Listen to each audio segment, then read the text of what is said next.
আসসালামু আলাইকুম। আমি আজকে উপস্থিত হয়েছি 23-এর নামতা শেখার একটা কৌশল নিয়ে। তো আমরা 23-এর ঘরের নামতা আমরা কিভাবে একটু ভিন্নভাবে লিখতে পারি সেটা আজকে আমি এখানে উপস্থাপন করব।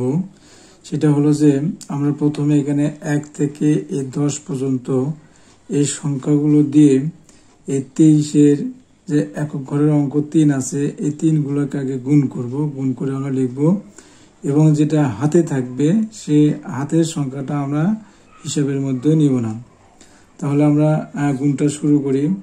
তাহলে আমরা যদি 1 দিয়ে 3-কে গুণ করি তাহলে কি হয়, 3-একে 3 হয়। তারপরে 3 দুগুণ 6, 3 3-কে 9, 3 4-এ 12, 2 হাতে রইল 1, সে 1 আমরা এখানে হিসেবে নিব না। তারপর এখানে 3 5 15, 15 5,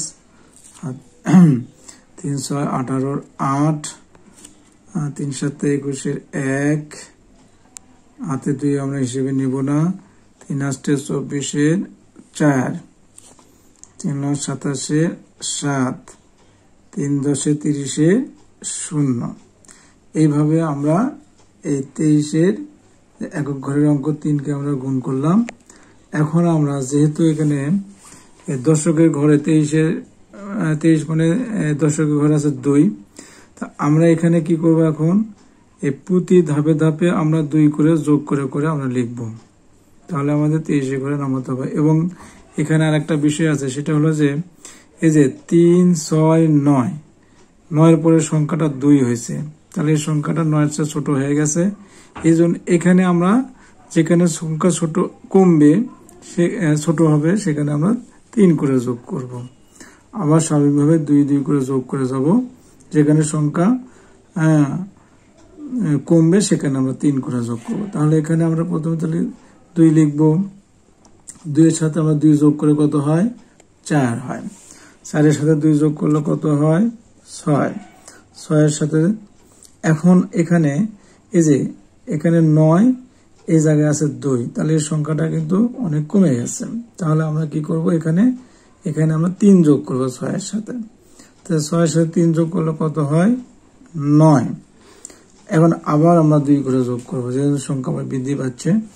তাহলে 9-এর পরে 9-এর সাথে 2 যোগ করলে হয় 11, 11-এর সাথে 2 যোগ করলে হয় কত, 13। এখানে আবার আমরা 3 যোগ করব, কেননা এখানে 8-এর পরে আছে 1, তাহলে সংখ্যাটা কমে আসছে, এই জন্য আমরা এখানে 3 যোগ করব। তাহলে 13-এর সাথে যদি আমরা 3 যোগ করি তাহলে কত হয়, 16 হয়। এখন এখানে আবার আমরা 2 করে যোগ করব। তাহলে 16-এর সাথে 2 যোগ করলে কত হয়, 18, 18-এর সাথে 2 যোগ করলে কত হয়, 20।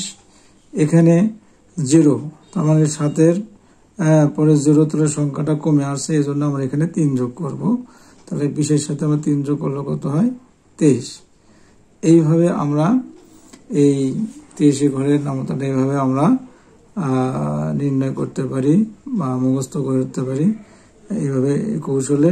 তো এটা একটা ভিন্ন ধরনের কৌশল। তাহলে এই ভিডিওটা যদি ভালো লেগে থাকে তাহলে আপনারা অবশ্যই এটাকে সাবস্ক্রাইব করবেন, লাইক শেয়ার করবেন। সবার সুস্বাস্থ্য কামনা করে এ পর্যন্ত। আসসালামু আলাইকুম।